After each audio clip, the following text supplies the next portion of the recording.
दे दो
Good afternoon, sir.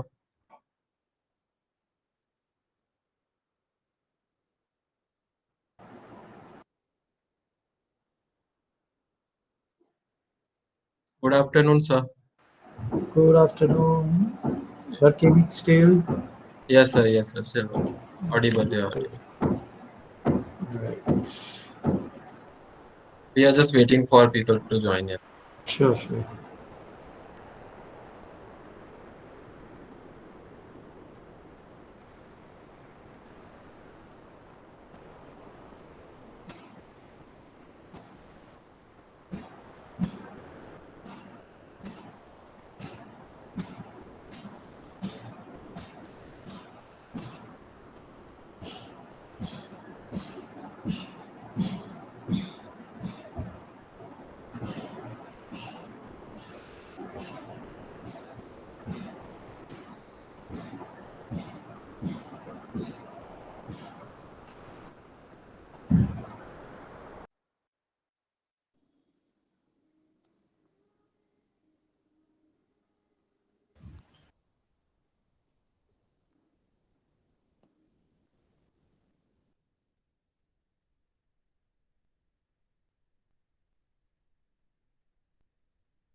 Good afternoon, sir.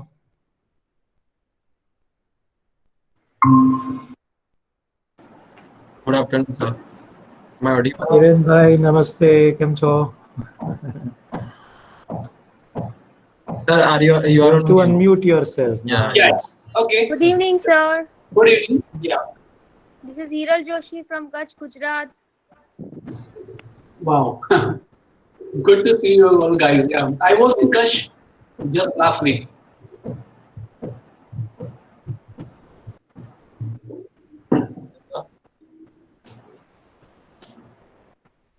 Yes.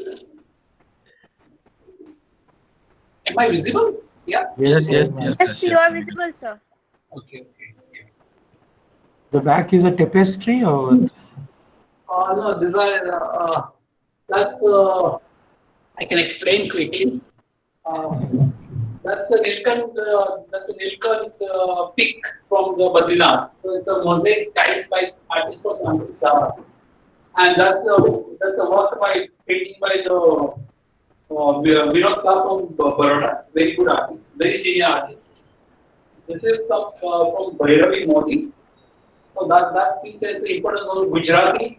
So Gujarati is written in this. I will see actually English paper is like a down, no. So they're saying that the promote or have a value for your own language because it has its own beauty. And yeah, yeah. It's a beautiful again work by black and white work with the peacock in the banyan tree by an artist. There's one more behind is I mean I have lots of artist friends and they keep on blackmailing me that no they put the painting and that's how I kept buying it. And my wife always says enough is at home.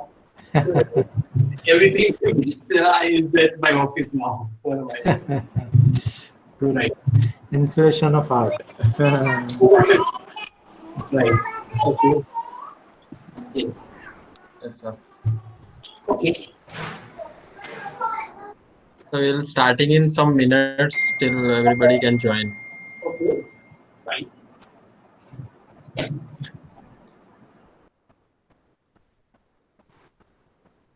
So if we have to share the things, I'm okay. Okay, I guess because I'm using for a first time this Google Meet. Okay. Yes, sir. Yeah. Okay.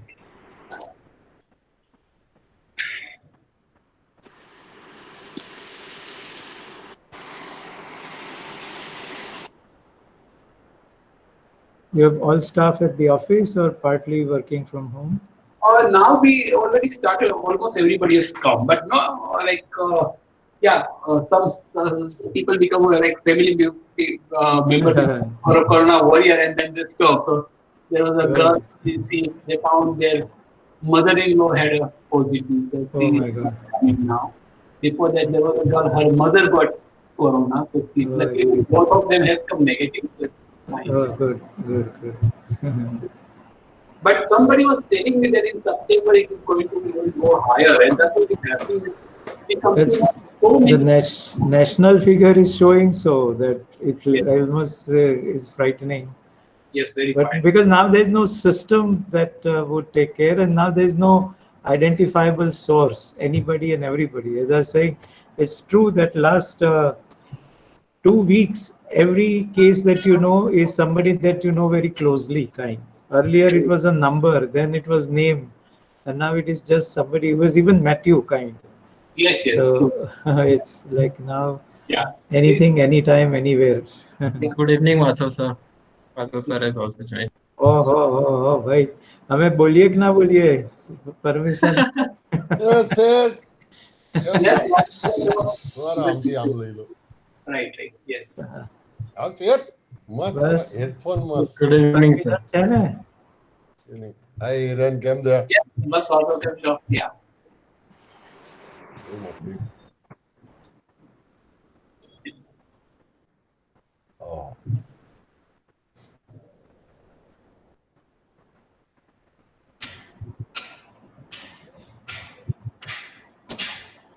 Sir, I think we should start as so far many people have joined. Right. वास्तव में आई गया हमें कौन नहीं राजा Yes, yes.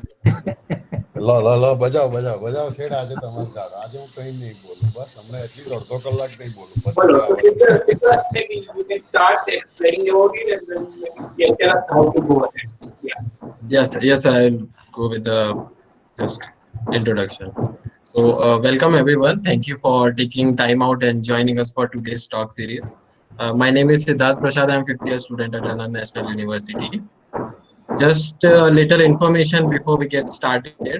If you have any questions during the presentation, please type them into the chat box and also Google Meet control panel. So I'll bring them up during the presentation, and we will also have time for questions at the end. So also, if you want to view on demand, this series will be recorded and will be reverted back via mail. So right away, today is the fifth of the series being presented by architect Hiren Patel and architect Yatin Pandya sir. This session aims towards humane and sustainable habitats, broad issuing type, open spaces, building bylaws, concerns for interactivity and sustainability. So we as a human are aspect of nature. Our sustenance depends on harmonizing the microcosm with cosmos. So present context of COVID and Ampham has aptly made us aware of this reality and also humbled by this experience. So as an architect, how do we create our habitat which is humane and sustainable? Also, the current dialogue is to probe varied approaches and design directions to for creating architecture to inhabit in harmony with nature.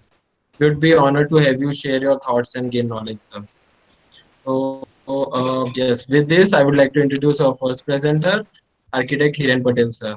Hiren Patel is an architect, interior and landscape designer, known for his innovative designs that are in harmony with man, nature, and materials. He has gone through several ups and downs in his 27 years of experience in this industry, but he still wakes up every morning determining to take any challenge ahead. And his philosophy include minimalism, exclusivity, and sustainability that are the aesthetics of architecture.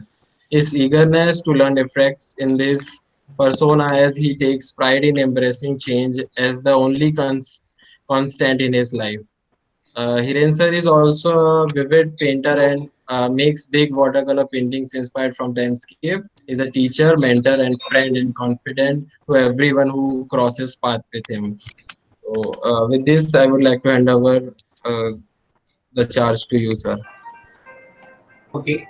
Yeah. So good afternoon, everyone, and thank you for inviting for this kind of meet because no, nowadays we don't meet people, and this is a new platform to meet, chat with the people, and also it's a learning. So yes, I mean we all have experienced the COVID and lockdown, and no, actually in a way, also sometimes it's become like a little blessing that you actually came to know about the value of home, basically, because you realize how important a home is. I mean, and how important a family is. And then staying, let's say, in one room for a month. I mean, it was not like people go for a self learning about knowing about your own who are your own soul. People go for let's say vipassana or some kind of samadhi or no kind of thing. This has automatically happened to everyone that we were absolutely with our own and with your within limited sources, and then you can be with you. I mean, it was wonderful time, and then no, from your window or let's say your veranda or your balcony, you could see outside nature because there was hardly any kind of traffic movement. So suddenly you notice there is nothing was disturbing you in terms of visual things, and you were actually looking in surrounding which was basically a nature. Either it was a light falling on the building or street, or there are trees, the leaves are coming, growing and falling down, or maybe you start noticing there are beautiful flowers are coming, whatever the kind of size of plants or the trees around you. And actually, you could actually notice that, okay, next to my house, I have a, let's say, a champa tree or let's say a spathoria tree. You realize that the flower will stay almost 5 days or 3 days and it will fall down. It has a life for one more day and then it get become brown. There are certain kind of flowers, they still stay on the branches of the tree and they become brown, but even the brown or dye flower also looks so beautiful. So there were so many things actually we have never noticed, which we could see that. So that's where the COVID has taught us to be good to be with nature, good to be with family, and good. We came to know the importance of a house. I mean, because you live at home. So primarily, basically, we as a designers live into. I mean, we all people live in two major spaces, which is one is like living your home, and second one is your workplace. So these are the two areas where you spend the most. And apart from that, you have lots of buildings like let's say museum, theaters, cafe, restaurant. Those are the one which you go for a while and come back. But these are the two areas which you spend a lot. For a student, instead of the office, you would spend time at your college or school. So these are the like primary important architecture spaces. And if you think that if you design them with the nature, how beautiful it could be. So I have a very few random pictures that maybe I can share with you guys about some projects we have worked and kind of little learning we have out of that. So I will just quickly share that maybe I can do that.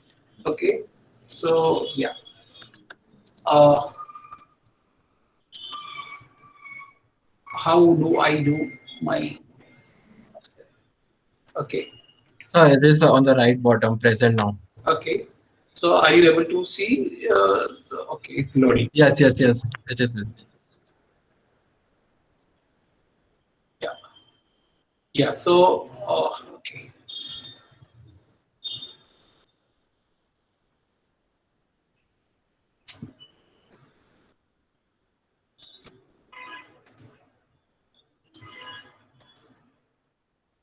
So are you able to see the PowerPoint presentation? Yes, sir. We get it. Yeah, it's the first slide which was our top. Okay. Okay. So this is the one office we did in Surat, and it was like a thinking that how one can design a workplace which is right in you are working in the garden. It's completely in the garden. So there was like two kind of thinking came when we had to design this small office in a big plot. I mean, it was a four cubicle. You can see is on the right, left, front, and the back. So there are four glass cubicles where you have the two like meeting rooms or office spaces. One is a staff working area, and one is a conference room on the left side. So we thought, okay, how we design something you virtually live in garden and you work. I mean, if you're in garden, definitely you think very differently. You see the nature. So that's how the idea came. And then second idea was that at our home we have balcony, we have verandas. But in offices you don't have such kind of spaces, semi-covered area, what we call as a in our study or our architecture language. So we thought, why can't we also create the veranda space or the semi-covered space for the office as well? So this is what we thought of creating. So you can see there are scattered glass tubes, and then they are connected with the thin roof of concrete, kind of the roof on the top with connecting in between spaces, and use that is how you get the semi-open veranda kind of space that also are used for the walking. So that's the office. I mean, so you can see the virtually you are living into the green, and when you are walking, you see the garden all over the time. And basically, what happens is once you are in the office, I mean, constantly every minute as the sun keeps on moving, the light play and the shadow is constantly like it's a constant magic of light is happening. And it's so refreshing that in morning this office would look different, and afternoon it will look different, and in the late evening it will look different. And absolutely, like you have the kind of connection with the nature. Yes, sometimes the sun is very harsh. We do have the curtain inside, so you can drag down to control it. But most of the time, it could remain open. Also, we have planned plantation in such a way that on a western side and southern side, we are planting a tall tree, so eventually it will cast the shadow and it will cover the glass with that. So you can protect your west and south glass, where north and east can be you can keep it open because you on the north you don't get direct kind of sun. So and then as an interior palette, we thought we wanted to have less kind of obvious kind of filling. So you see the columns are all white painted with a white ceiling, and the flooring is black IPS flooring, it's seamless flooring. So there's nothing to highlight that. So actually your attention goes towards the garden. And what happened that by doing this, we started. I know it's always good to see whatever you design. Always go back and try to understand. So that will teach you that some mistake you have done, you can improve for the next time. And something, let's say, unconsciously you have discovered something new, you will come to know about it, and then you can adopt that thing also on your next projects. So what happened? The people comes to this place here. They say everybody loves this office so much that people come for a meeting for 10-15 minutes, but they end up staying 1 hour more. And sometimes they sit only in veranda, and even they don't walk inside the spaces because they feel so comfortable if the weather permits them.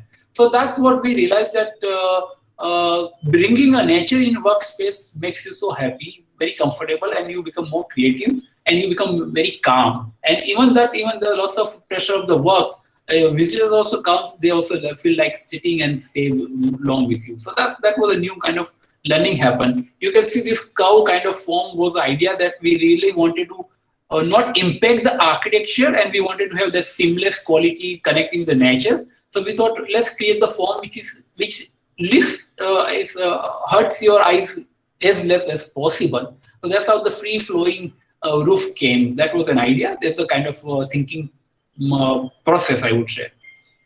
Yeah, so that was the office, which was like that. Second, like this is a house, and what we thought that luckily we had two. You can see on the left top and right top there are two neem trees. So we had those two neem trees, and then we thought, okay, let's kind of create kind of avenue to enter to the house, and let's create a really celebration of a gardens house kind of feeling. So you enter through the beautiful garden. So we created the kind of mount and created a long path to entering.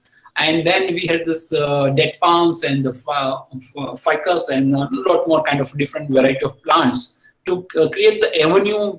You're passing through the kind of Khajuni Wadi, how you kind of feel that kind of you're passing by dead palm trees, and it's a kind of a sense of arrival happen to the house. So idea is again how best you connect even house to the nature.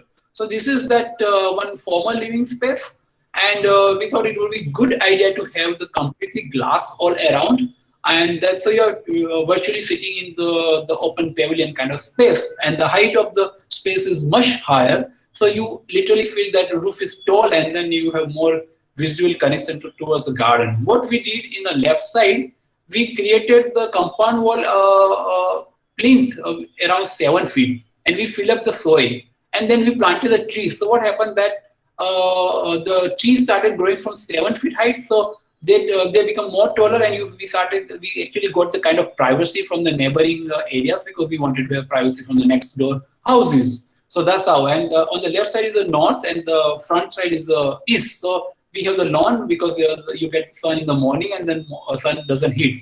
But if you can see rightly on the right hand side, which is the south side, we have densely planted the plantation, thinking that they will cut down the direct sun onto the glass, and that's how we can control or kind of save the heat gain inside the room. So these are like experiment. I mean, we haven't checked in terms of the temperature and laboratory check, but it does work. It's a more of kind of thinking pattern is happening.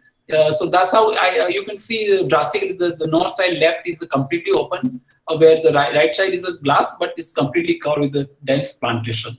So that's the kind of house we have, and the same house where you are walking through the kind of nice bridge, and the left side was that formal living space, and right side is the main house where you have the family dining, bedroom above, and kitchen, everything. And you can see extremely on the right side also it's a glass, and you can see the kitchen island from there. So from the kitchen also you have fantastic view. So we call this house like a garden house. where from every corner, every bathroom to every kitchen to bed, everywhere you are connected to outside garden, and at the same time you also have the privacy. So that's how it is. For example, you can see on the left side the huge tower spa. So basically behind that is the puja room. So what we thought, like we thought of miniature painting of the Sinaji temple, and no, we see nice pitchwai where you have lots of banana trees which are very spiritual, and people would plant next to the spiritual places at the temple. We replicate that with the using the traveler's palm basically. So it was like a playing with the garden with architecture form. I mean, this is just to give an idea from dining how it looks outside. That's kitchen, which is very beautiful, and it was island, and you can see completely outside the view of the garden. This is another house which if you are on the south side, if you are on the west side, and if the direct sun comes, what you do? But so we say this we have completely blank wall towards the west side because we really wanted to protect the kind of direct light coming inside there. So that's how we have the blank wall actually with some bathroom space over there. So it gives buffer to inside, and then when you have the harsh kind of architecture, it is a good idea to combine with the landscaping thoughts right from beginning. So you can see that we have from the first day sketch, we really wanted to plant the outside the compound wall kind of plantation, which will become like a thick green patch versus the stone patch. And so there are like surfaces of green and stone and the metal and kind of thing. And again, you see on the right hand side there are the champa tree. So it gives a kind of good blend with green versus hard architecture or hardscape, I would say. Yeah, it's the same house, which is actually a triangle plot actually. So you can see what we did from the west side, it was solid, but on the east side, entire house open up. So you can see from the living space, you have the garden private view. From the upper bedroom, you also have a terrace and you have the view. And then on the left side, we completely densely planted. These are all freshly, newly planted things. I mean, you can just see it's hardly less than 5 years old house. But look at on the right side, the terminalia has gone so high, it has gone higher than our architecture. On the left side also, terminalia tree has also gone more than the sloping roof now. The dead palms are looking so beautiful, they have gone across the first floor. And there are cornucopus which are known for growing very fast. So they are, what we do is cornucopus is a kind of tree. Also, they are beautiful tree. I have been using since almost 15 years. And people say that it's a good tree or not. There's a kind of debate of using that tree. But what we do, we try to do, we mix that. If we plant this fast-growing tree next to the slow-growing tree. So by the time there's a slow-growing tree become mature after 10 years, you can cultivate this fast-growing one. So that's how you can harvest the wood. And you at the same time, in the beginning time where the slow-growing trees doesn't give you privacy, for example, the fast-growing tree can help you also. It's a good idea to have, observe it, because landscaping is such, you have to really, nobody can actually teach you. I mean, you have to really learn from your own mistake, and you will constantly keep on watching what is the impact of that. Because particularly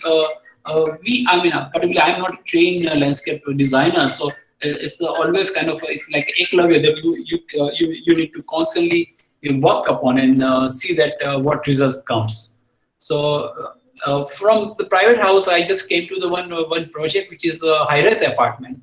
So what you do, especially in a high-rise apartment, when especially people live in the compact spaces, it would be a good idea to create lots of open space at ground and creating a multiple kind of green spaces where a cluster of the people can come and use it. So this is like a very private swimming pool for them. And we have on the right side thick plantation to give the protection to the next door apartments. But still, the ladies can also do the swimming and they have their own privacy kind of thing. And on the deck, again, you can go on up and there is kind of terrace garden to sit.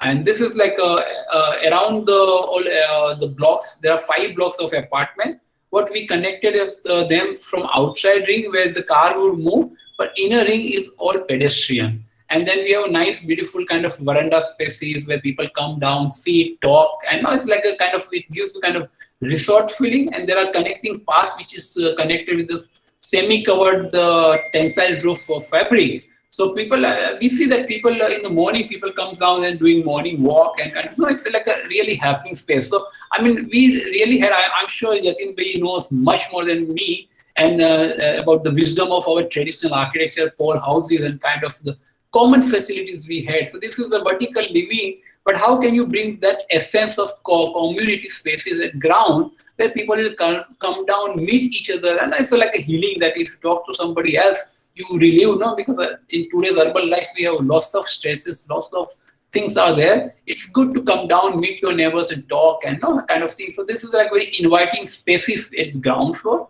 I will go very rough quickly on this. So we have also like little social kitchen where people like, let's say 3 families decide to come down and we have the kitchen so they can just cook or warm up their food and have a dinner or brunch or breakfast in holidays. I think this works fantastically because then that's how you socialize with the people.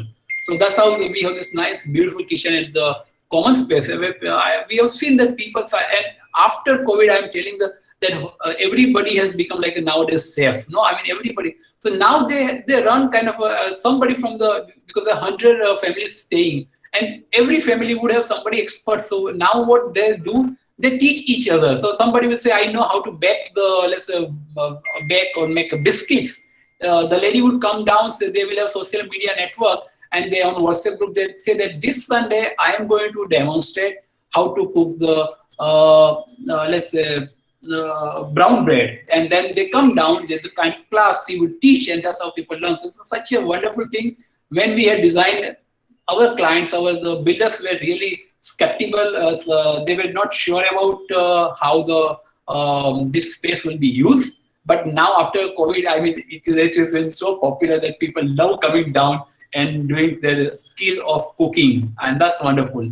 So that's like, these are like little walking areas across the place, and we brought some nice artifacts from the Dangadra, which is nearby place where they have wonderful stone and craftsmanship. So if you can use the artisans' work little bit, try to do that. That's how we can keep them busy. And they have their own pride because they are so good at. And nowadays, slowly we are losing them. So it is our moral duty to find some kind of work for them, so they have work at their hometown and they have earnings. So that's that kind of thinking would also be required. As if you are an architect, start cultivating that, and also at the same time, promote the good artwork and contemporary artwork. I mean, we have beautiful lily pond over here with the fountains, and we have the wonderful artwork by the artist called Apurva Desai, and he has made beautiful, like we said, we want happy family characters. So that's how we brought some fathers and the daughters face with metal strip, and it's really beautiful. So with the traditional craftsmanship, also we promote kind of artwork. That's how the end is so inviting when you come back to your home. You're walking through the small corridors. If you see, they are very simple structure, not really expensive. So only a kind of gesture one has to put on to create the beautiful living spaces. So that's all I would say for this. And any questions anybody has can ask now or later, whenever it's possible. Thank you so much. We can just go through the session, next presentation, then we will take up the question answers. Okay. Thank you, sir, for sharing your thoughts. It was very much interesting and informative. Okay, moving forward to our next presenter, architect Yatin Pandya, sir. Yatin Pandya, an author, academician, researcher, as well as the practicing architect with his firm Footprint Arts. He is graduate from SAPT University, Ahmedabad, and has availed Master of Architecture degree from McGill University, Montreal. Yatin sir has won over 38 national and international awards for architectural designs and research and dissemination, including the United Nations Habitat Award, Special Mention, and United States Curry Stone Foundation Design Prize for Sustainable Practice. He has written over 300 articles in national and international journals, several books authored by him, especially concept of space in traditional Indian architecture and element of space making. So have been published internationally. He has also been involved in preparing over 30 video documentaries on architecture. He has been visiting faculty at NID and SEPT University and guest lecture to various universities in India and as well as in abroad. So, yes, sir. Over to you, sir. Thank you. Thank you. Honored to be here and good to see Hirenbhai's recent projects. What I'm going to do is to take few steps backward only to set the premise. So since you've seen the designs being applied, I'm going to only run through the principles that as a student, as an architect, that we can think about and take informed design decisions. What kind of decisions become of a priority area when we talk about housing, and especially mass housing where the end user is anonymous. So as Hirenbhai mentioned that the anchors or activity generators that bring the people together and it forms a community, because housing that way has many obligations, or it is one of the very critical dimensions of even urban structure. Like any place's character, if you see land use, more than 2/3 or even 70% or more is housing anywhere. Europe, if it was not for the streets and housing, it is not just those Eiffel Tower and monument that characterizes those places. So it is one that gives city its own character. It is somewhere where you live, so the quality of life is very highly affected there. धरती no छेड़ो घर वाली बात से, even if you might be in a 7-star hotel, but when you come back, what is it that makes home feel like ke આપણું છે? So that's where socio-cultural aspects are one of the critical ones. And also being multiplied, even if you make a small little difference in terms of your concern for environment, for sustainability, it multiplies. In a singular place or in an institute, it is only limited to that. But if in mass housing, because of its multiplying factor, small error can multiply also, and small little difference positively made can also multiply considerably. So with this kind of pretext, let me run through some of the principles and the kind of design. You have not presented your screen, so. Sorry? You have not presented your screen. I'm just now putting it on.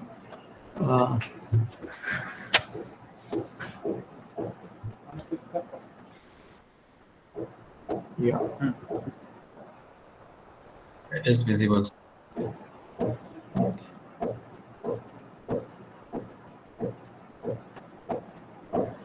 All right, so I'm keeping in the premise of the architect or designer, we mass the houses, architecture, to essentially house the masses.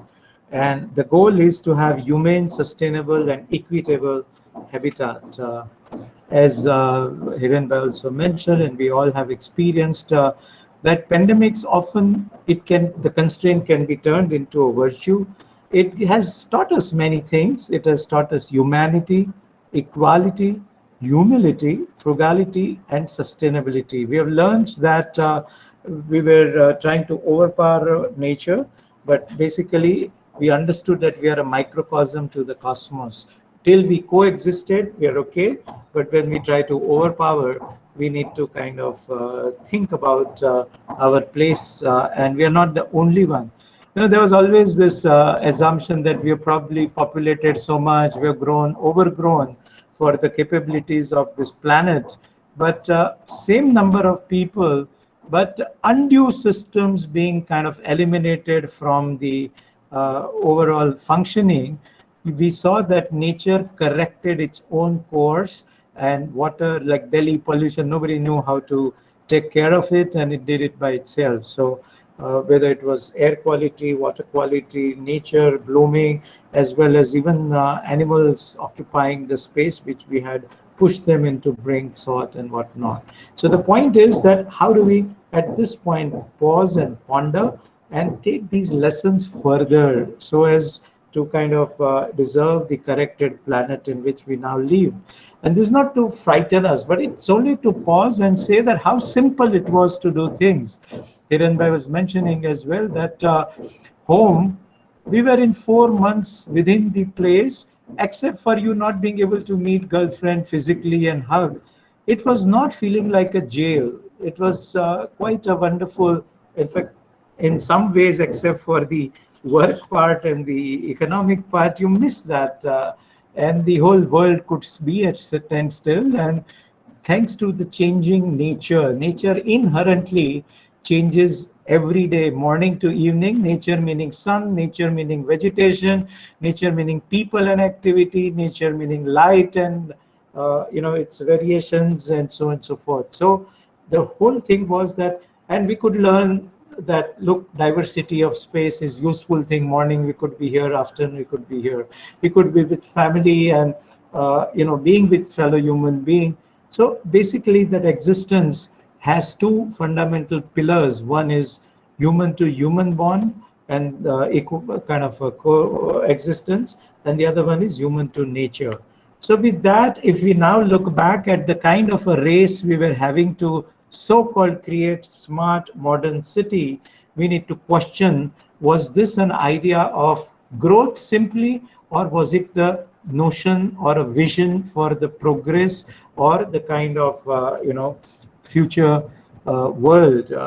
We both of these are what contemporarily exist, but the right one is what we have recently created in past couple of decades, while the other ones for century and millennia, they were homes, they created community, and community created living environment. That's one of the important role when we talk about house or housing, where it's not a neutral place like institute or somebody's work area, where you join or connect with heart, and your aspirations and reveries also have to be part of this included. So home creates neighborhood, neighborhoods create community, communities create society, and societies create nations. So that's how the obligation is, and this we could see in some of the earlier naturally created housing. And now, is it becoming a crowd of or dwelling unit density numbers, or what? Inequality, Aam Aadmi to Ambani, and the huge deficit, etc. Urban areas becoming, sprawling into suburb, and suburb being urbanizing, affordable housing, the huge need, etc. So what do we need? We need to understand our development model from these, and especially it comes to habitat design, imageability, livability, plurality, equity, interactivity, and sustainability. And therefore, holistic habitat, any development has to go through these 5 filters. Timeless aesthetic, because building arguably is going to be lasting longer than us. Sociocultural appropriateness, because this is where people's ways of life, aspirations, and culture is connected. Resource management through environmental sustainability, because they're frugal resources and we're quite too many. Economic affordability, without that it won't be viable.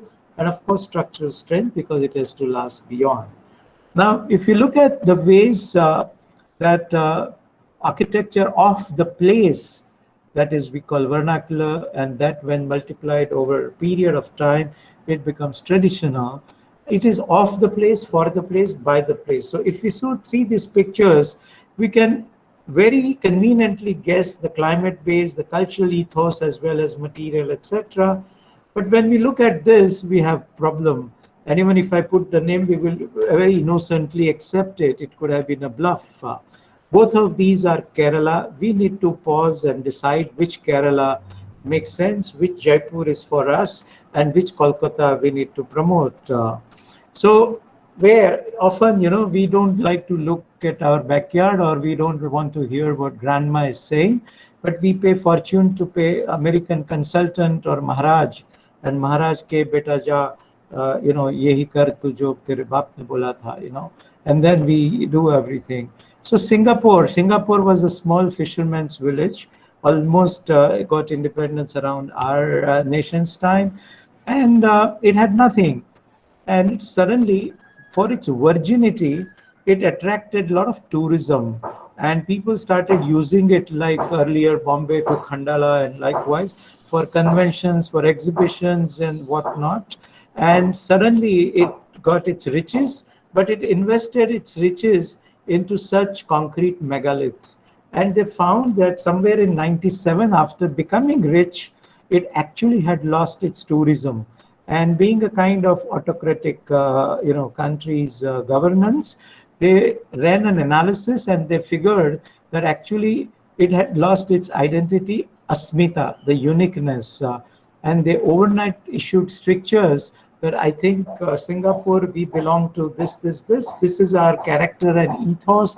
And that's how they changed their publicity pitch also to melting pot of various cultures from then on, to highlighting their waterfronts, restoring their Chinatowns, and also their cultural kind of elements, etc. So the point is, therefore, we need to understand in India who or what is the ethos with which we stand. So we have to know the difference between history and tradition, pranali and itihas.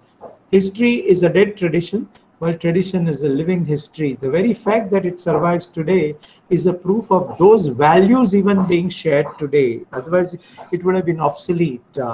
And therefore, we see moorings of past and aspiration of tomorrow coexist to create reality of today. So there's an overlap of three time. The other aspect is pluralism, that is manifested by as many people, as many gods in the faith system or belief system. In the sari as an idea through attire, that same 6-yard sari can be worn differently and look differently. Idea of the food, thali, as an idea of a combination meal where you are the designer of your bite and every bite is a unique combination, even though ingredients are same to all. First bite doesn't have to taste same as the next, doesn't have to taste same as the last. As against pizza, also my favorite dish, but once cooked, all bites taste the same and you eat the same food as I do, we can share the experience. Here, everybody has a unique experience because their sequence would be different, their combination would be different, and their proportion would be different. And still within that structure, each region, even in Gujarat, Surat is different from Ahmedabad and Kathiawad obviously different from there, and Kutch even further different. So within that same structure, same in architecture, that you can identify each one's unique identity, but together it creates a cohesive street. Like Jaipur, it is even commerce, institution, and housing on the same kind of a facade. Existence through notion, and this is important, that, like for example, the way it gets personified very effectively is that in a public corridor, in a dark corner, always it becomes a Jahir Shauchalay, or it's a kind of a Pichkari point. And warning signs don't really work. Usually they get most spitted upon. But the moment you put God's icons, idols there, it suddenly changes the meaning, because notionally now it has become a temple. Physically, it is still a dark corner. So this is the effectivity of that. And if we understand that and look at how locally things had evolved, that doesn't mean you don't bring or that doesn't mean turning the clock backward. We'll talk about it. But if you pick from there, we have not to invent alphabet from A. We can start from P, Q, R and take it further, or even go beyond the Z that we already know. So here there was a study done in Japan that, instead of formal ties, tuxedo for the executives, if they were allowed to have casual dressing, they would feel the same level of comfort with couple of degree warmer AC temperature. So wrong dressing was the culprit for unduly having to jack up the AC and burn your electricity. So if Mr. Mohanlal or people from coastal region, if they are in their moon that they are bare-chested, are they primitive or they are Salman Khans of their respective places? So we knew Gandhi, who knew when to wrap and unwrap, yet, a dignified way and respect the modesty. Do we need that, or we need Gandhi to also toe a line that this is now the spring collection and this is winter collection? We need to know when we are aping and when we are adapting, because that's where the norms become very important. So it is the question of which norm we follow and that's where you can do half of the thing. So first point, in housing, we take certain design decisions, like 6 to be precise. Built form, the building type, that is. Unbuilt space, which culturally and climatically is much and more important. Third being the amenities hereinby talked about. Fourth being the access system, pedestrian and vehicle. Fifth being the infrastructure. And sixth being the kind of land use, or the mix of economic activity or cross subsidy or economics or stuff like that. So I just want to focus on this low rise versus high rise. That yes, the high rise, if you go beyond certain density, the whole thing came about with Corbusier's kind of this worry that, as I said, that suburbs were urbanizing, and we were sprawling, and a lot of land was being taken away. So in a small footprint, you could build the thing up, and you could leave a lot of it open. But with the same kind of idea, if we build like this, we have to wonder, have we even left the open space and still we have continued on top? But what are the implications? It's not having it or not having it, but it is to see when it is a compulsion versus still what point it is your choice to go high rise. It need not be a compulsion. We are not talking about low density. We are still talking about high density. But even with high density, an idea of having a good open space. So typically, if we use the thumb rule, if at least 40% of the land is open, it is, I think, a good plan with 60% as a sellable. I mean, like Godrej Shantigram or whatever, or Adani Shantigram, sorry, 80% open, but for a golf course, it doesn't mean anything. Amenities have to be good for all. Like some of those that we saw in Hirenbhai's presentation. So for what are we using open space, and at what cost? That is where we have to always arrive at the right balance. So, but what are the inherent implications now through design, how we can overcome that? That's why I'm raising the kind of implication which is inherent to a type. First is strained interaction. You might know opposite building far away, and if you use binocular even farther away, so samne wali khidki you might know a lot about, but somebody exactly 4.5 inches above you, 6 inches above you, in a slab above, he's more likely to be your notional enemy because his toilet is leaking on yours, his kids are jumping and you get heart attack, or earthquake aaya, kya hua? And he works at a late night and you don't get a sleep. So he's more like, and you know nothing about him. He's a faceless ghost, just 4.5 or 6 inches above you. But in a street, 20 houses apart, you still know about everything.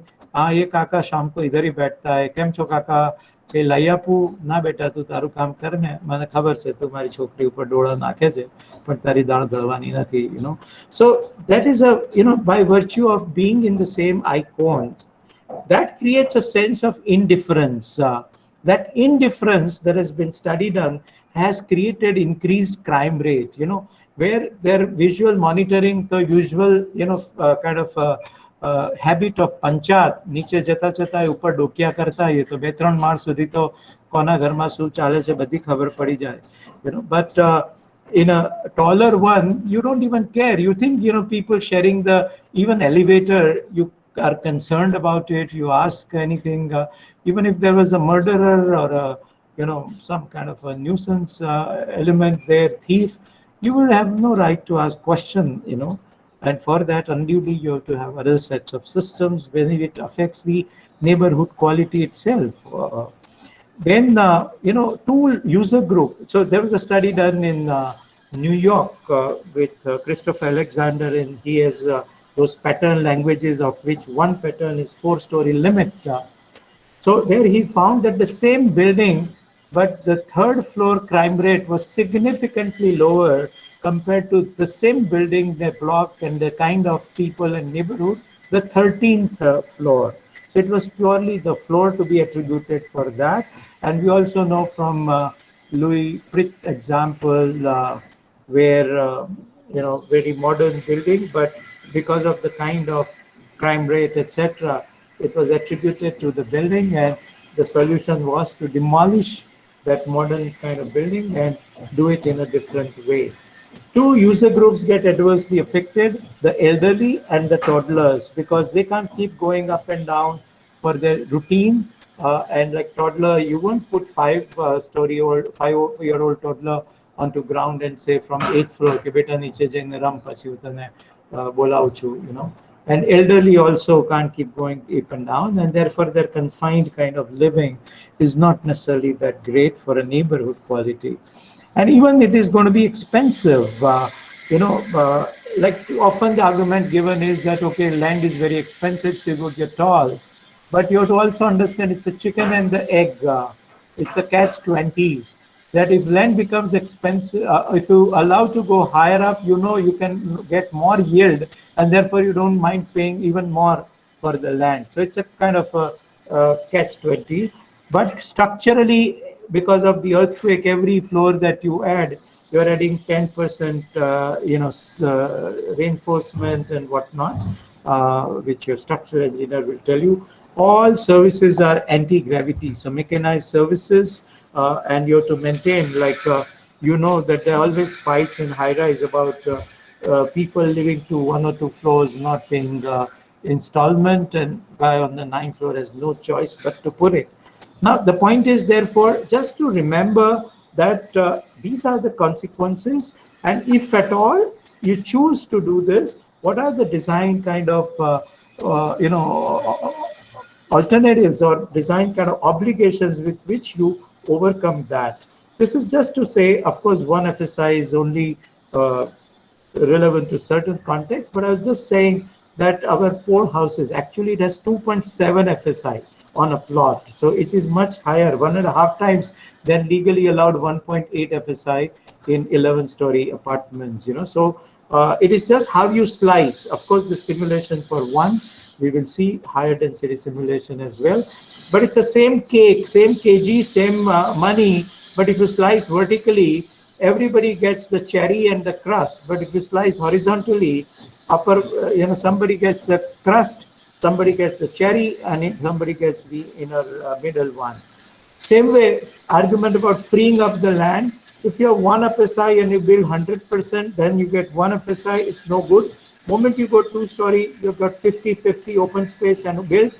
4-story, you got 75% open and 25% built, which is very good. But if you go 10-story, you have marginally increased from 75 to 90 the open space, but you have added 2.5 times that mass, which then has all those severity, including a need for elevator. This is a simulation. I should have had another slide for even 2.5 and 4. Only in 4-story you can get 2.2, and if you add a 5th floor, which is like a penthouse or even half of this, you easily get 2.5 FSI. And most cities, including Mumbai, barring few needles, which are special FSI, they are up within 3 FSI all across India. So till this threshold, you don't have to go high rise. It can well be your choice as a designer. But if you do choose that, then you know what are your design obligations to humanize the vertical living. Same way about open space here. You see both this diagram, both the rectangle, square 50 by 50 is exactly in area same as the 10-feet ring in a 70 by 70 plot. Okay, both are exactly 50% and same. But the 10-feet margin, like that solid block and 10 feet around, is 50% open space, but good for nothing. You can't have car move there. You can't plant a tree. You can't have kids play there. You can't have kitty party. Inverse it perimeter block, and you have 50 by 50 open space where everybody can relate to that. It is good for planting at least 4 to 6 trees, at least some 6 or 8 cars or more, in fact, and 50 people gathering or more. 250 people gathering. So that's how it is. Just the design which can make a difference. So we know the threshold, we take an informed decision. This is a simulation for 1.8 FSI. You have to trust me on this. But left and right both have exactly same density. Arguably, the left one creates a street character, the better urban form. mutual shadowing, so climate advantage, and everybody getting terrace at every floor, so better neighborhood, Uh, if you just don't like the traditional, now the god, the Bhagwan had made this, and if you don't see the, if you just see the right hand side top, it looks like a duple, and in a brochure it's just, if you push the one below, it feels like so of course it's a freestanding needle, but at the same time, if you do this, then bungalow in the sky with spatial variety, volumetric consideration, outdoor terraces, and vegetation, etc. This one is way back from Yugoslavia, the communist country then, socialist. And you can see that even if it's a concrete jungle, that 14 to 16 story mass has been broken down into 2-story duple row houses, over that 2-story duple apartment, over that 4-story walk-up apartment, and over that 4-story another walk-up apartment. So 14 to 16 story, but it doesn't become a kind of a isolated needle. So it still creates a street form. You still get terracing, and those terraces become public spaces for upper 4 floors to come out to. So actually, you don't have to go down or climb up more than 2 floors for outdoor activities of collective nature. Unit the habitation, Mr. Corbusier's whole idea of putting, and he demonstrated where he said pilotis is going to be a public space, and terracing. This is one thing your generation has to do regardless. You can't leave terrace unattended. Haryan Bhai has done some projects where he has put nice gardens on top, and you could cross connect, etc. So this is, even in Mumbai, people creep, we don't have open space, but I have yet to see great examples in Mumbai where even regular apartment terraces, on the contrary, terraces would be locked and you have to go to, secretary. But away from Rajasthan, we knew king and queen could romance there in privacy. You had tall parapet with jali-like thing, and there was no question of security, privacy, and yet you could use these spaces, even in an apartment, the street at upper level. So how could you create community spaces? And this is one of the epitome, in my opinion, where mass production, mass housing, but every house getting more than one terrace and common open spaces. And since I was told that there are more than 80% students, I'm just sharing just a few months ago's semester of a second semester student design with density, not even, it's high density, not even an issue to discuss, but the way one went about, first visualize what is the quality you need at upper level.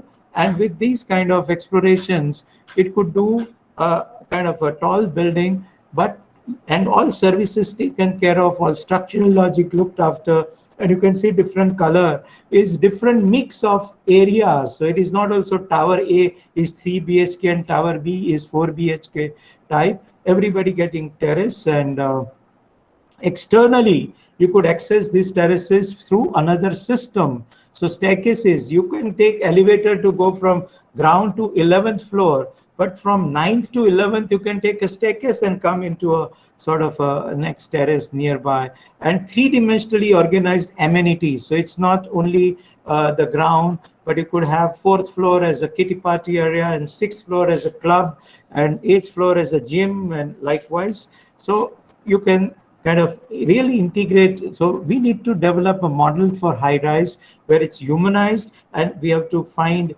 atria-like spaces which substitutes for horizontal streets vertically. So this is just a second year student example, and not just academic. It has the density, it has the structure, and it has the coding, including house form variation. Even in mass housing, how could you mix and match? That's why I said thali, that create thali architecture where each one can find a unique expression. Then idea of unbuilt spaces. Here it's right in front of you. This small alley on the left is celebrating Bharat or some festivity. It's positive. Bylaw bound, open space as a service street is actually the cause of a deterring environment, because the failure is in recognizing that it's a window next to a kitchen rather than a door, and everybody throws their muck out of this, and therefore it becomes a dirty alley. So instead of window, like in the extreme right, if you simply turn into a door, it would be one of the most sought after backyards, and without telling anybody, everybody would share half, and it would be one of the maintained and varied spaces. And you would find, if it is Kerala, the coconut, and if it is somewhere else, the papaya or whatever trees growing there. In poor houses, it was a blurred interface. House could come out onto the street and street could extend into the house. But again, 15% open space set aside by the bylaw, but no interface with the built. You can see that there is no kind of a, even the houses, their end have no window, and therefore it is unused and eventually abused. Too large an open space also fail to relate to the built mass around, and therefore remains idle, and therefore eventually encroached and abused. And it's not the money, it's the mindset. For example, with no money in a slum, a shaded area with a dignified plinth as a multi-purpose space at the junction of movement becomes successful group open space, whereas against the Ballard estate on the right, beautiful colonial buildings, one of the richest real estates, and owned by who is who of the corporate world. But you can see the pipe over the window ensures that you have nothing to do at the back, and that attitude at the back with the hugely expensive real estate has turned into no man's land. So interactive interface, I can't imagine Pompidou Center being designed by Corbusian vocabulary with a stern concrete. I think this Joker-like character Inside Out has spontaneously given people a liberty to take charge, and therefore this plaza has become a very active public space of the city. Same way Bern and Switzerland, that no wonder they generate the chess masters. Even this art form, Anish Kapoor's Jelly Bean in Chicago, where you dared not go after 6 o'clock. It was a dormitory, busy city, 9 to 6, but then people left for suburbs, dormitory towns, and then city was idle and socially little challenged. But with this and Millennium Park, it suddenly started becoming something. Sense of belonging is very important in housing. It's like my home, not A upon 3/2. So that's what traditional housing recognize. You can see every house has identity, personality. You can say કે ત્યાં જજો બહુ જ મોટી હવેલી આવશે પણ એની સામે એક તૂટેલું લાલ બારણું છે ને મારું ઘર. You had a character to describe rather than number. Same way street, we say street as a public space, and this is something I would like to drive, that on a street, somebody's private car, doesn't matter it's Maruti or a Mercedes, occupying 2.5 meter by 4.5 meter, and we don't question just because he pays 15 rupees. Many times it's free. But if there is a hawker there, we say it's an encroachment. And typically, every time by bribing Havaldar, the encroacher comes back because he is serving you what you want at that place, at that price, at that time. And that guy is an encroacher. And somebody's private car parked there, you are happy that street section to use, So why can't we just simply design from the beginning, accounting for not only hawkers, but for elderly to come out and sit. So benches, in your street section, leave aside a zone for pedestrian as well as for exhibits, for mobile chargers to these days, for shauchalays, for panwalas, for benches to come out and sit, to signages, to hawkers. Why is that? Then 9-kilometer street won't be boring with single section. It won't be a concrete wall with same kind of a thing going all along. We had examples. This is Manik Chowk, you all know, morning cow grazing ground. Even today in 21st century, afternoon busy district and evening outdoor eatery. So multiple use of space, and that is a great example of sustainability, frugality, plurality, no right of entry reserved, everybody can go, as well as the kind of interactivity with the neighbor. Principles of sustainability, if we only take from yesterday's architecture around us, and that is even prevalent today, it's only to take principle. You don't have to copy the material elements or the kind of styles. But if you only take principle of insulating mass, it could be thick wall, or it could be even today with a thin concrete wall, if you like, or aerated block, but a folded wall where that can become a cupboard, and there from outside to in. And this is where I would like to make a point about this bylaws, building bylaws. For example, Ahmedabad always till about 10 years ago had a relaxation in not being counted for FSI in balcony, which was 4-foot projection, and that gave shadows through the lower area. It was outside area, people could come out, terraces, people could sleep, and even in lashing rain, the building were a little more safer. Now, 2 feet of projection architecturally allowed, but it cannot come at a floor level, so you can't make balcony out of it. Even if you recede your room by 4 feet and make it a 6 feet, it's not allowed. Why that 2 feet could not, it is not allowed as a storage. So if 2 feet of Eluco bond is fine as a projection, but 2 feet is not a great overhang for the weather shade, because nowadays we don't provide chhajas, and then the windows suffer, then the walls suffer.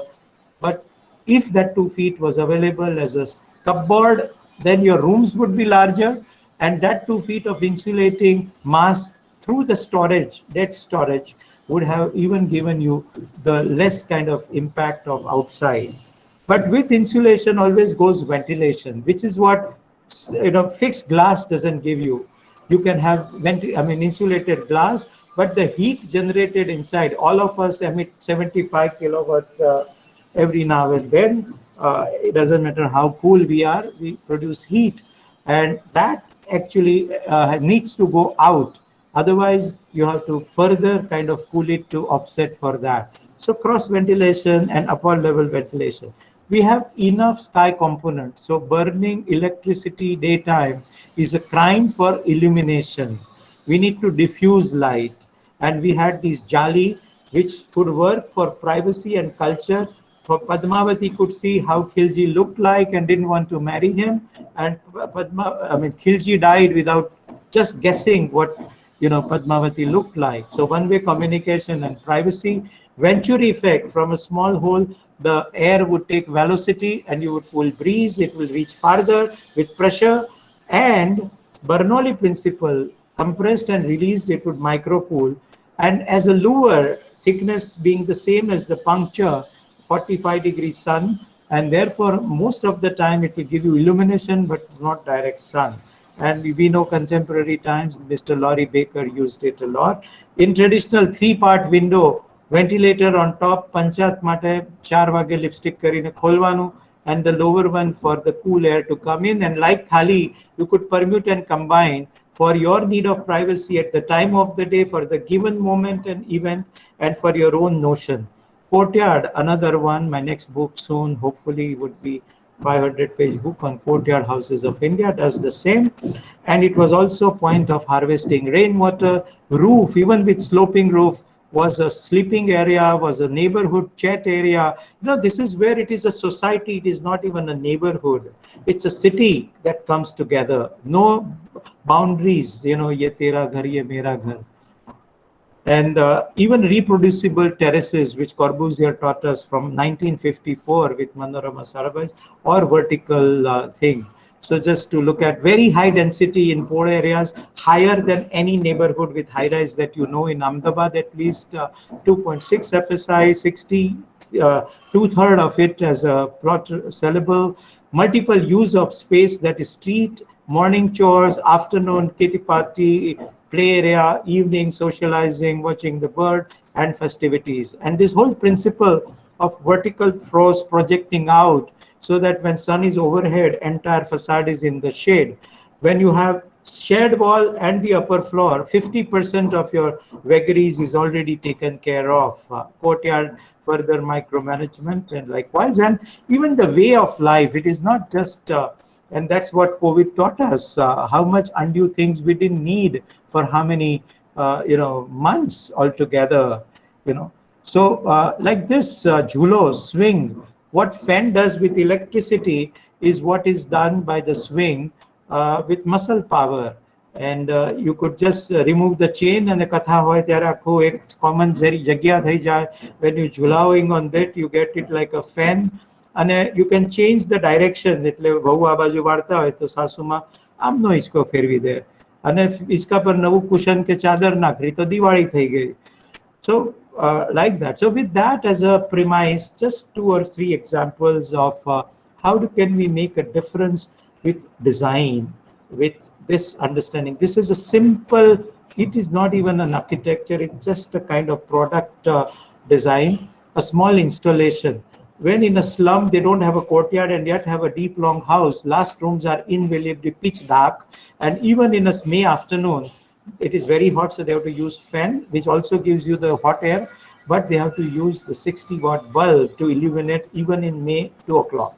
So this is which was done for Mahila Housing Board of Seva, and we simply addressed, we even had a empty water bottle and some exploration with that, which worked, but it would not give ventilation. So then we moved to this, what is called as Ujasyu, where you have like dormer window with the same serration of your corrugated sheet, and it's translucent, so it gives daylight, it evacuates the hot air, and with daylight, this was what also we tried, and it worked very well. Nobody gives you 5 paisa for plastic bottle, but that could glow and give you illumination in the room with natural daylight. And these are the actual indicators. These are daylight pictures without flash, and they could easy. I mean, there was a 1-year readings taken of the post-occupancy performances.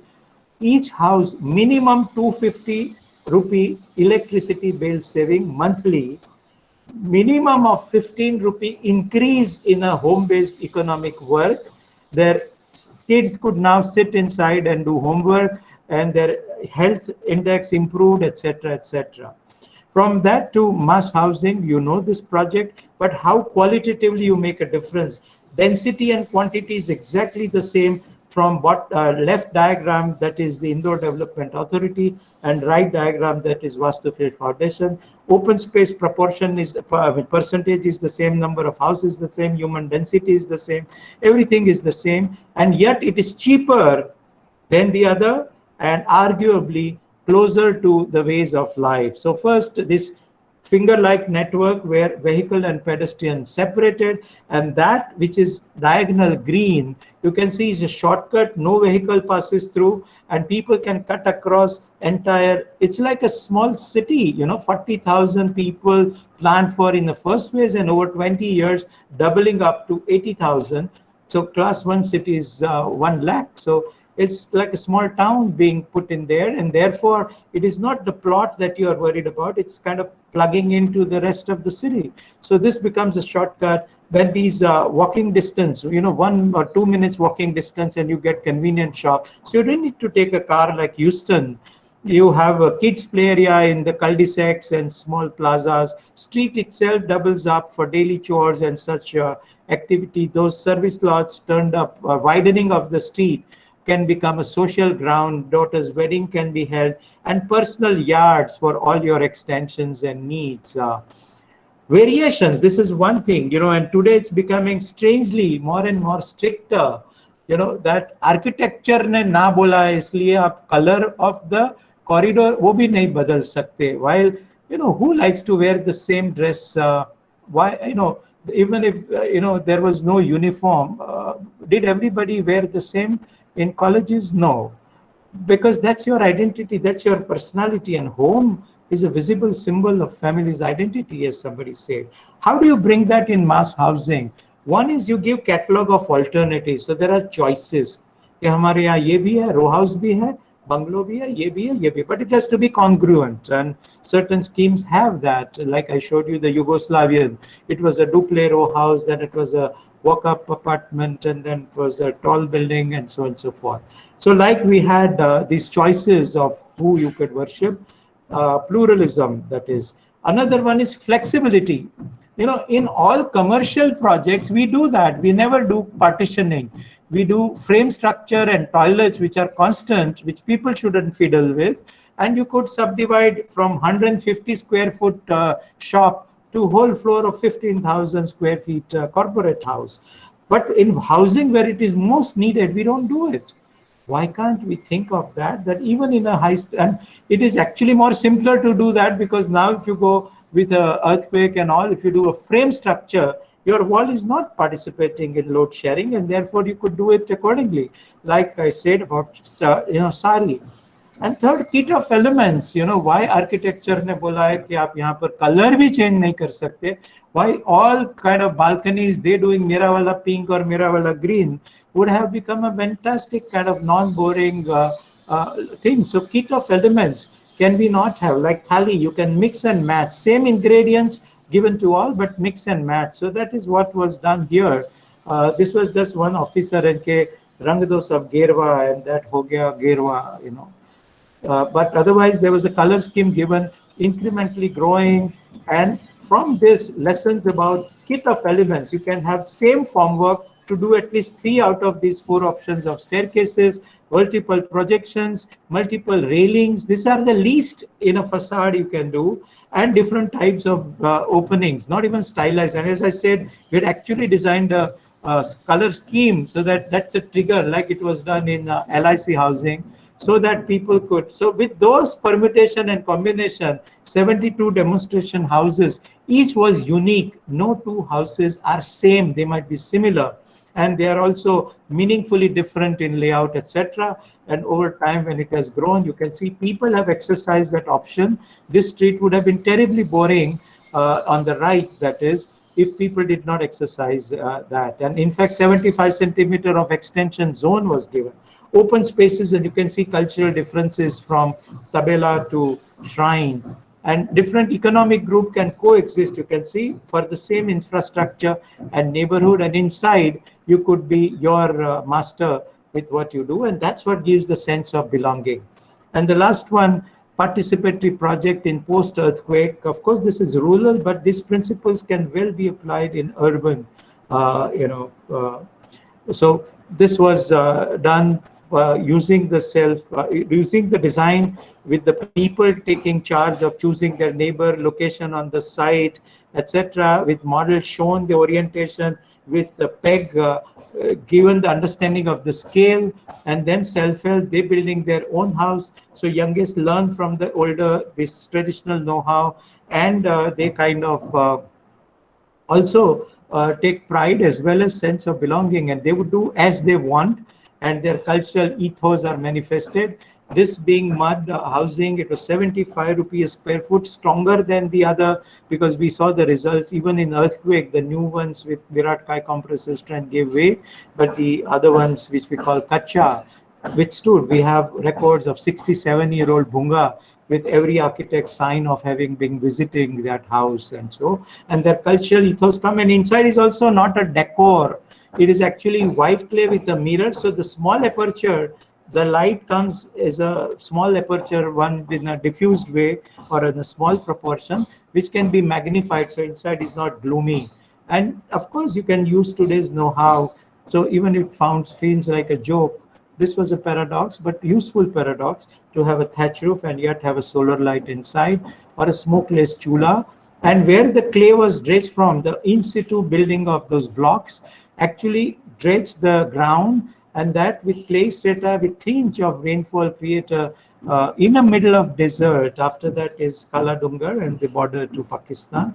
With that, even the ecology changed, the fact that there was water, and therefore you got the vegetation and the kind of agriculture even in desert. And you can see the faces, culture even kind of now blooms because of the water and its presence. And this, we had won the citation for Habitat Award, and we were asked to revisit it after 10 years to understand whether the principles worked, failed, and whatnot. And there's a huge report, and luckily they themselves built more pungas. Where we started, they said we need Sisoti house and an apartment, tall apartment in concrete in place of bhunga. That's how they had started, and we ended with bhunga. Now they have homestay. So if you do go for Sharadotsav for Khushbu of Gujarat, they would house you there with 1,000 rupee as a homestay, with rotla, shak, and experience of staying in the bhunga with a beautiful sunset and a desert life. So in short, any existence is about human to human balance or interactivity, and human to nature for nourishing of rejuvenating mind, body, and self, and for harmony. So I strongly believe that if we understand these fundamentals, you are more creative than me, and you can improve or empower through design and improve the quality of life. Design for improving the quality of life of people. And to do that, what we might have to do is to, rather than giving Gandhian currency the value, let's make Gandhian value itself the currency. So we might have to reverse that whole bit. Glamour and beauty both catch attention, but like fashion, one fades away because it is applique, it is temporal, but beauty lasts forever because it's integral and it is timeless. And to do that in India, we have principles embedded or wisdom embedded from 6,500 years, not because it's grandma, but for three performance reasons. If we can learn from that, the principles, one, because before electricity, if they still manage the climate comfort, what principles can we learn of architecture? It was socio-culturally most close to the people and their way of life. So socio-cultural appropriateness. And third, timeless aesthetic. Most of the tourism is to, like even today's tourism policies for what? The heritage that we inherit from yesteryears. So can we create tomorrow which is aspired and aspired for tomorrow, but it's inspired from yesterday? Thank you for your patient listening, and I'd be happy to converse on any idea. Thank you, sir. Many thanks for addressing your ideas and volunteering your time. I hope it was inspiring for others too. Even like so. With this, now we'd like to open for the attendees for the live questions. If anybody, well, there was a question by Yogesh Joshi.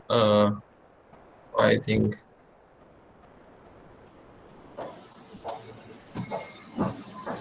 how this slab so thin? Is this a pressed dressed concrete slab? I think it is for Hiren sir. Yogesh, if you can just unmute yourself if you're here. That's a light. You had seen that it's a steel column, and on the steel column we have this steel pipe beams kind of thing, and we have lightweight thin concrete flat on that, and the bottom we have the kind of to cover that pipe we have the kind of I would say similar to cement kind of sheets, and if you see it will become thick in terms of looking because you have the roof, the small pipe and covering that pipe. But if you see with the detail, in fact, it's, at the edge we have chamfered the edge. So at the edge it looks thinner, but in after 4 feet it's thicker. Hope it answered your question.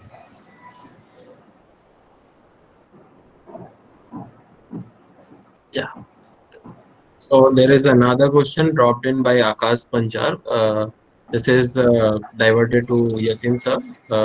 What can be the learnings from Nalanda Mahavihara?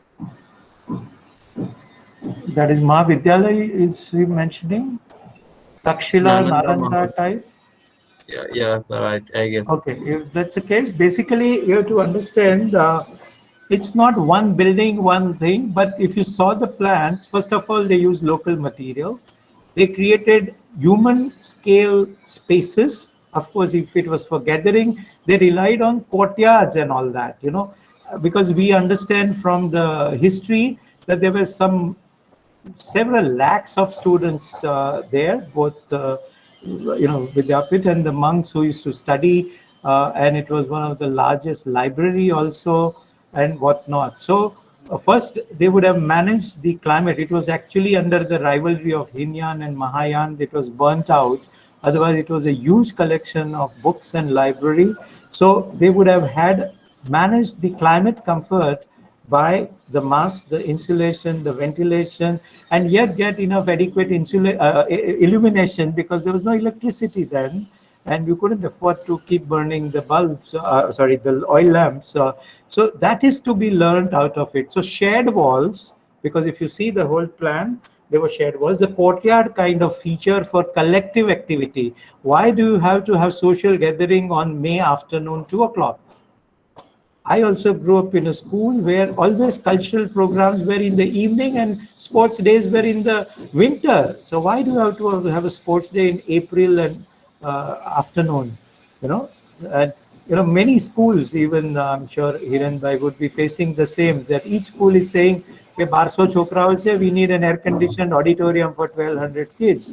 But just to tell you, whole of Ahmedabad doesn't have a single auditorium with a capacity of 1,200 people as a municipal kind of a school.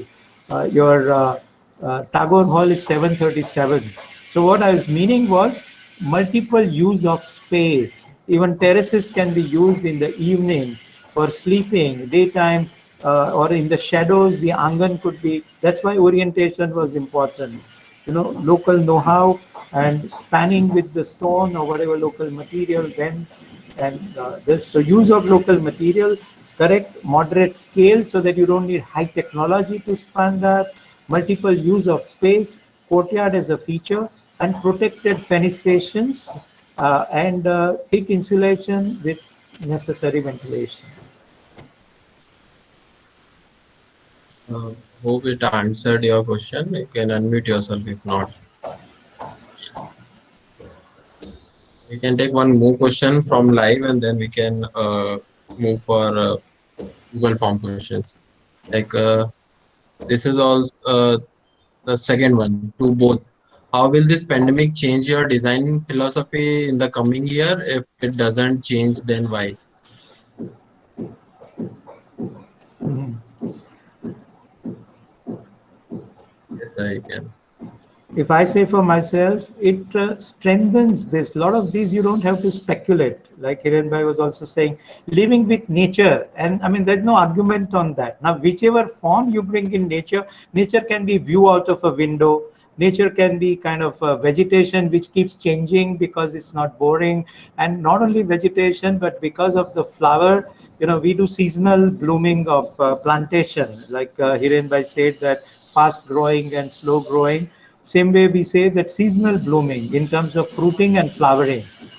Fruiting is important even though monkey comes, but because of that monkey comes, and only if you have. I just learned in America, they have a huge business of bee breeding, which they rent. It is not selling honeybee, but they rent the bees so that if you are a farmer and if you have a farm, uh, if you have bees, they would kind of pollinate, the area. Otherwise, if there was no such insect, like present statistics say that in last 4 decades or so, we have lost some more than half biodiversity.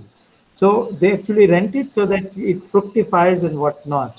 There are certain flowers only where butterfly would come. There are certain ones where certain other insects would come, and that keep changing. Breeze. So plastic plant gets boring after a point, but view out of a window of a tree, it doesn't bore you. Thanks to the sun that it grows differently every day, and morning to sun it is different. And then multiple use of space. So it strengthened our idea even more that 2 bedrooms you never needed. So frugality, sustainability, even within the home, even if you had AC, we like to come out to a veranda or a balcony. So we appreciated the value of outdoor spaces even within that limited periphery or so. So I think it even strengthens the thing, and we learned the idea of neighborhood. If nobody used that collective kitchen, but thanks to COVID, if everybody relied or kind of saw the value in a collective element of that sort. So I think it strengthens some of those ideas rather than denies. So I think now it's easier not to be having to convince client of any more things. I think it is self-evident. Of course, we forget very fast, but I think this is thankfully, even that basic myth it has broken, that I'm very happy about. That we always felt कि population बहुत हो गया, ये planet पर कैसे अभी हम कर सकते हैं. Same number of people, and yet it showed the way that what was undue, we knew the difference between essential and excessive. So even our norms, we should change. We should positively change. Okay, why not have even in a high rise 10% of your floor area as compulsory terrace free of FSI? You know, we should change our norm that beyond this room it is not allowed. Ambani or no Ambani. You know. So this side margin, I told you about this stupid rule of 2 feet architectural projection. Same way, side margin in Ahmedabad's climate, I showed you with that diagram of perimeter block and whatnot. 50% of the area on an average 500 square foot meter plot goes in side margin, which is good for nothing, and it increases exposure to outside. But in a row house or a poor house, we had creativity. You know, Ahmedabad, we were ingenious. Our developers were ingenious that they developed row houses as a kind of combination of a bungalow with a front and backyard and poor house with its own shared walls and vertically stacked unit.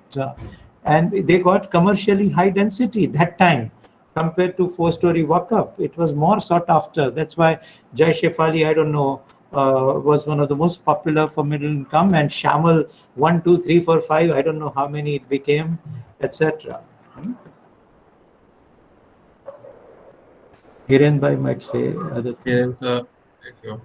Yeah, for me, that the best teaching was how to slow down your life. I think I really realized that what you need, you hardly need things for your own happiness in a way. So we were actually in such a mad rush that every weekend you want to go to some restaurant or some cafe and to see the art gallery. It was absolutely like a madness of a life. And the pandemic has really taught us to be, you can still enjoy the same thing, and slowing down your life is very important at certain aspect. And you need to learn balancing your life. So that was a great learning. I would say that it's not your academics or not your own profession, but there are many things that your hobby or maybe your fitness or sports. I mean, they're all important, and that has been. I got the kind of learning that doesn't matter. No, you slow down, but do whatever you do, something very right and meaningful. Hope it answered your question, Aisha Mehta. Let's take 2, 3 questions from well, Google form, and then let's come back to the live one. So there is a question from Jui Chandura, which is directed to Hiren sir. Does your personal design philosophy varies in to current pandemic situation, also as a nature's profound influence? How architecture plays an important role to achieve it? Yeah, I think if I just say that, connecting to your work with the nature has come very late in my life. No, I mean, I graduated from the Seft University and very obsessed with the architecture and architecture form. And what happened that earlier you used to do the architecture and always used to think that interior to wo side ka job hai, no? Like you would not look at the work of interior designing as a main your profession. And no, that's how it was the time when we started, because there were hardly any interior designing school that time. So it was jisko kaam nahi milta hai, wo interior karta hai, that kind of thing was there. But for me, I found that was wonderful because it taught me how to go in the detailing. Because interior designing will take you till the latest threads into cushion covers. So you go in minute detailing and kind of color combination. You know, how many buttons you want in your cushion cover and things like that. So it was in terms of learning, in terms of design process, this was wonderful. But I said the real wisdom came after 15 years of my practice, where I actually started inclined towards the landscape design. As I said, I have not learned any landscaping from anybody else. So wherever I get a chance, I try to find my mentor and go, and that's where it is. So weekend I used to go in one farm. People who are doing organic farming, and I had requested them to give me a small border for me to explore about planting. So I would go on a weekend and try to explore with my own idea of planting and see how the things happen. So, I started with this. I could not manage with the lots of work pressure, but that's how wherever I get the learning and from other people, I try to learn about landscaping. Yes, landscaping is very important, and I very strongly suggest people, if you are not a landscape architect, just try to design while you are designing, let's say interior designing or architecture. Try to incorporate the nature into your design. Doesn't matter if you don't know the names of the plants, but you can say that I want a 5 feet cut tree, or I want tall tree, or I just want flower tree. No, so then you can take the help of the, let's say, landscape designers, or maybe people who are doing gardening for your projects or something like that. So, but cultivate an habit to bring nature while you design your architecture interior.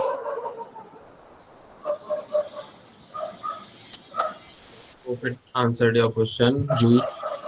Yeah, thank you so much, sir. Okay. So there was a next question by Abhishek Verma, which is directed to Yatin sir.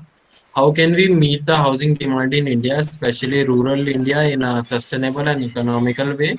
Is there a way to make our villages self-sufficient, or is it just an utopian thought? Self-sufficient in the sense of a thriving village. What can we as architects do to improve the situation of rural India?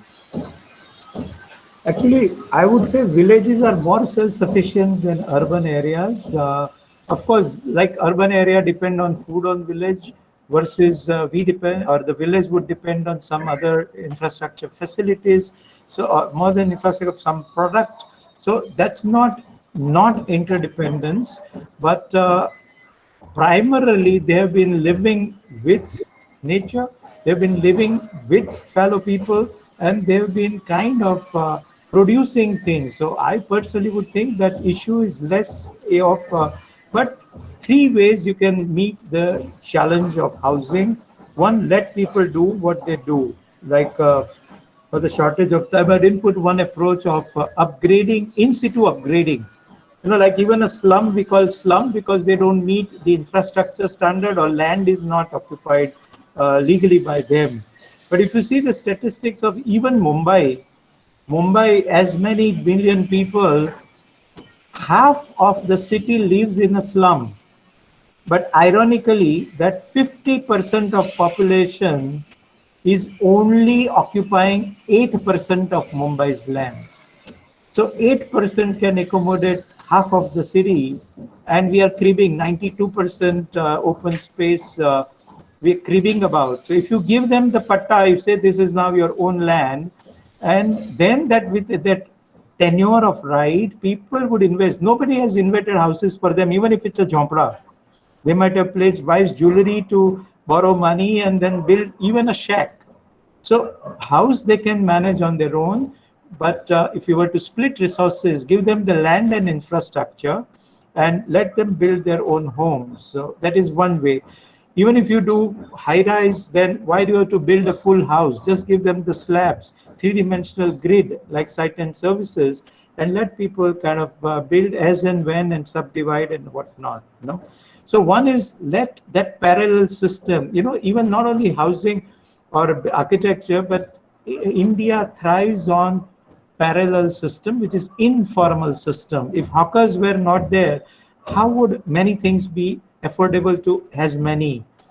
So it works. Even our garbage collection works on informal system. Formal system is incapable of handling all that. So even recycling industry to whatever. So one, let people everywhere. You don't need architect, or the type of architect that we tend to label. There could be barefoot architects or local, like in a medical profession, there are DIs, and all rural, deliveries they are capable of. They can't, create a shop and say, okay, I'm super expert for all complicated cases. And that is how always the scales have worked. The village, 5 villages go around a mandi of a small town. Small town depend on a mandi of a big town. And big town depends on the city, and city depends on the mega city, and mega city would depend on the next. Right now, Sanand, from a sleepy dormitory, something has suddenly become a big city. So that's the jump that is creating a problem. Otherwise, if each node, all we have to do is just reinforce it with the right infrastructure. And I've often given, even for urban area, forget the rural, this example, and I've actually calculated from, of course, the normal general knowledge distances. If you take Netherlands as a country, a stretch from Amsterdam to Rotterdam by a train, public transport, takes about 45 minutes on an average. Okay, but you cross through nothing less than 5 very big city. Of course, there are smaller towns, but big with totally different character, totally different revenue base, and totally different history and identity and even geography. For example, Amsterdam, tourism, and kind of canal city, etc., large one. Then you have, I forget the name of the other one, which has those historic kind of castles and whatnot. Then you come to Den Haag, and it's a capital, diplomatic things, etc. And it has a port. Then you come to Delft, which is like a university town and its own history and that blue pottery kind of idea. And then you go to Rotterdam, which was bombarded in World War, and then it's a largely new created city with institutions, with kind of offices and whatnot. Each has its own different governance, different kind of. So, in other words, within city, like I used to go to Delft, and there was never a cab or a bus. You could walk in 15 minutes, one point to the other. And yet in 8 minutes with public transport, you could come to next city. So likewise, each city having its own basic needs, like school, right kind of health center for that scale. All doesn't have to have multi-speciality hospital, and their own kind of water and electricity and related needs. Villages are first to become self-sufficient. Sure, it must have answered. There is another question dropped in by Nishtha Devnani. Okay, I think we can have opinions from both of you on this question. Can we have this as the last questions? Because I have to. Yeah, sir. My 6 o'clock. So yeah. Yeah, sir. We can take it as a last question. Yeah, and I can see the people are dropping also a lot. So I think it's enough learning for everybody for this weekend. Yes, sir. Weekend case. Yeah. So, what are the aspects to keep in mind for designing incremental mass housing? Sorry. What are the aspects to keep in mind for designing incremental mass housing? Yeah. Designing a private house versus mass housing is one basic fundamental difference is that you talk to the client directly when you design somebody's house. When you do the mass housing, you have to, let's say if it's a real estate project or it's a government project, you talk to the authority, but you don't actually meet to the real users of the house. So your design has to be in a way that it should have lots of flexibility, adaptability by anybody can use it. I mean, there were wonderful examples Yatin Bhai saw in his presentation that you kind of leave kind of little space for them to also alter and adjust according to their living style and their need. So basically, mass housing, the basic fundamental thing is that you have to design in such a way that it can be used by anybody. And I mean, it's the same kind of space you are creating for multiple number of people. So it's like your housing becomes almost like a product design. So we always say that if you do a small little improvement, it's multiplied by hundreds and thousands, because you might be in the mass housing, it is 100 houses or maybe 200 or 500 houses.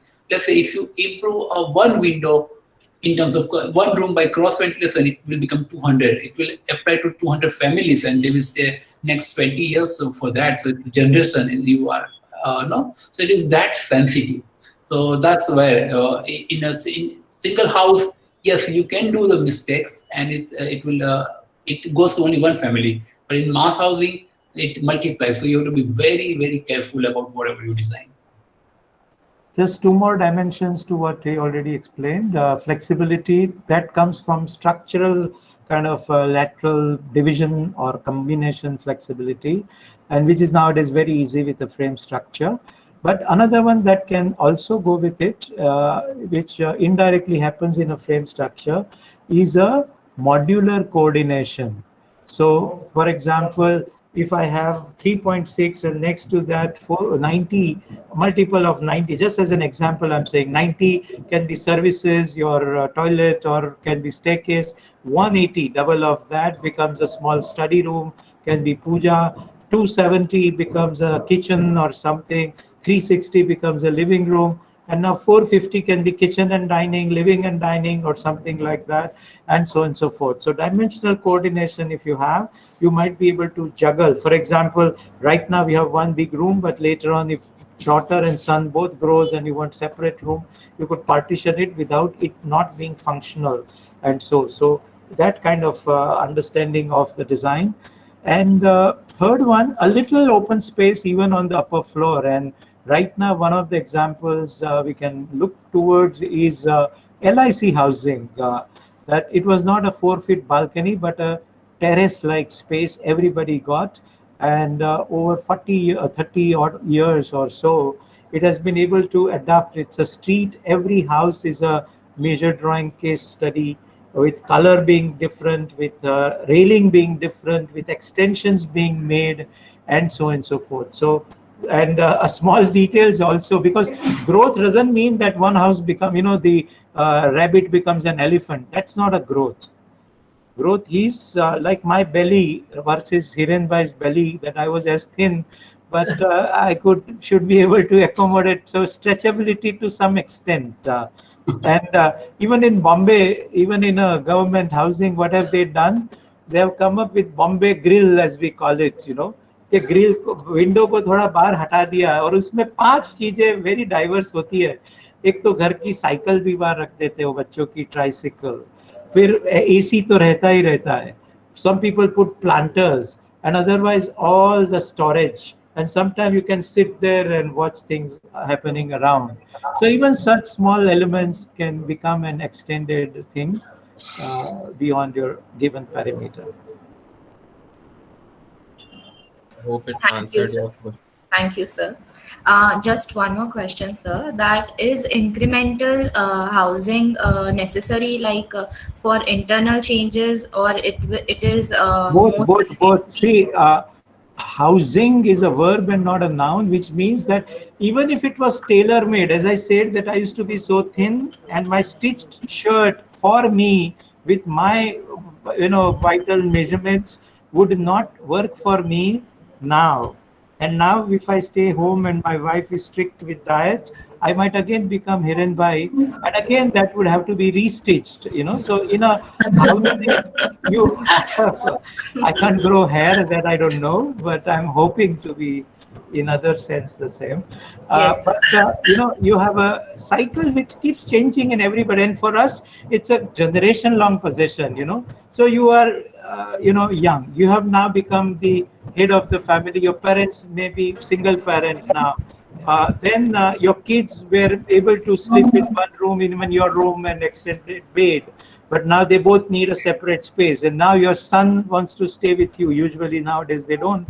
But you have to have another room for that. So you sleep in the kitchen. In Mumbai that happens. Crore worth of housing. But I know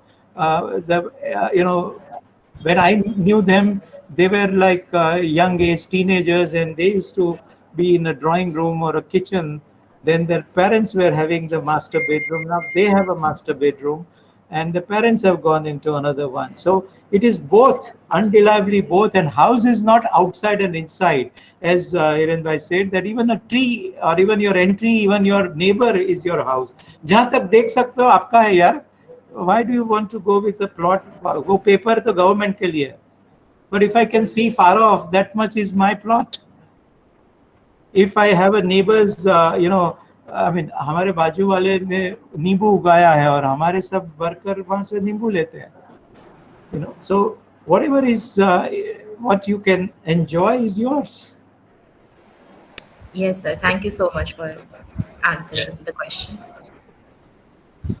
Okay, so with this, I would like to wrap up this session. I would like to extend my thanks to everyone present here, and especially our speakers, and also Architect Vasav sir for helping in this initiative throughout the sessions. And thank you, everyone. We hope you will be able to join us again.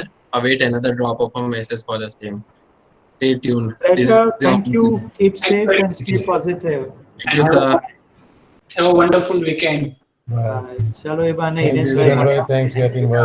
Thank you, Yatin bhai. Thank you, Vasav. Bye bye. Thanks, चलो Hiren. Thanks for आवजो coming. Vasu भाई.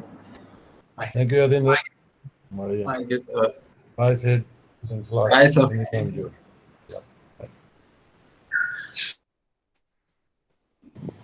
Thank you, Siddharth Prasad. Thank you, sir. Thank you, Siddharth Prasad.